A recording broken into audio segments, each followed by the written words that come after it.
Good day and welcome to a new video. Don't forget to like, share, subscribe!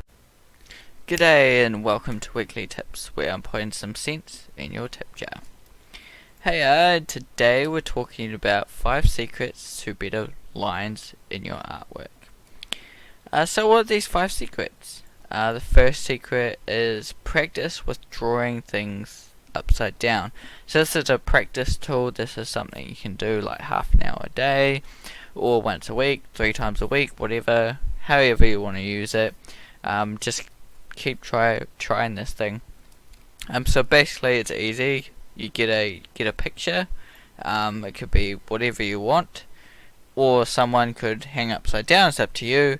And you can do it in Photoshop real easy. You can get an image, a person, whatever, and then you can transform, which is Control T in Windows, and then you flip vertical, which is flipping it upside down, and then you take this image and you draw it. So I prepared a drawing earlier, like you see in those baking shows.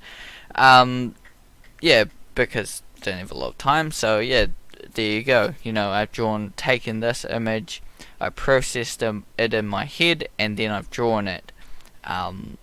That's kind of the way that you kind of do it. Yeah, drawn it, flipped upside down from this image, if this makes any sense. But yeah, that's a helpful tool to get more confident in your drawing and get your lines a bit better and things like that. And also it can help you with accuracy later on. When you flip this image and draw it straight from reference, it can help with that too. A lot of things it builds up, so it's not just line art that this builds up. Yeah, so the next tip is don't break your line. And what I mean by this is, yeah, don't draw all over the place. Try to have one continuous line rather than a broken up line with 20 dashes in it.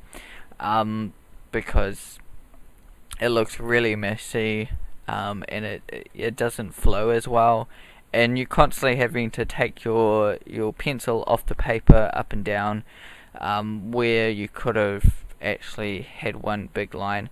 I understand about using this to help to create concepts and things like that, to help you in the process to get jotting something quickly down, but in the end you want like one continuous flow of an image. It looks so much better than a stopped line, because it breaks up. Yeah, you have to stop and start as well, and yeah, it looks so much better when it's a continuous lines together. I've used a few lines here, which is fine, but it flows into each other, and yeah, it's not as jotty and things like that.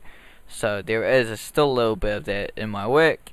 I had to go against what I know to create that image that you did see before. So I've come a long way in actually not breaking my line and things like that. So yeah, keep doing continuous flows. It's really helpful thing to do to help make better lines. So yeah, the next tip is use less lines. So it's similar to the tip I just shared, but yeah, it's basically use less lines to create things, like draw things in one continuous flow, rather than stopping and starting and using different lines to do things all the time, to break things up. It's fine to use different lines to break things up, like horns. You have to actually take your pencil off the paper to do, but if you're doing something like his body outline, you can use like one big continuous line for those things. Do this challenge where you draw things with just one line and that's it. That's really helpful to do. But yeah, just use less lines than you really need to. basically don't lift your pencil off the paper, or your Wacom tablet stylus off the paper 1,000 times. Just do it a couple of times, not all the time. It does help. Okay, the next tip is try other tools. So try traditional mediums, ink pens, digital pens, paint brushes, pens in general, pencils, whatever. Just try everything. It does help. You know, play around with thick and thin line. All those things can help you. I mean, traditional can help you digitally, and doing digital artworks can help you traditionally sometimes. And yeah, just drawing things with pen rather than pencil, sometimes it can be really helpful because you know it's permanent. And also something with Photoshop is maybe draw with 100% opacity at some stages rather than like 60 or 70, which I do. Sometimes, yeah, when it's permanent, it can really help. You know, be more confident with drawing and things like that. So yeah, the final tool is don't use erasers when you don't need them. Yeah, basically, you know, you don't really need erasers all the time. You know, if you constantly draw half of something and then erase it back, and I don't like this, you'll never get a drawing. So, you know, get a drawing and then nitpick it afterwards. You know, redraw it if you have to. It would end up like this, you know, your final drawing. I remember seeing lots of people have drawings like this, where you can see like the raised drawing in the background, and oftentimes it's like the erased drawing is way better than, you know, what they created sometimes.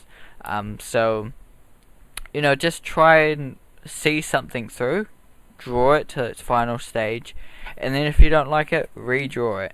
And that gives you a lot more mileage. It builds your confidence and things like that.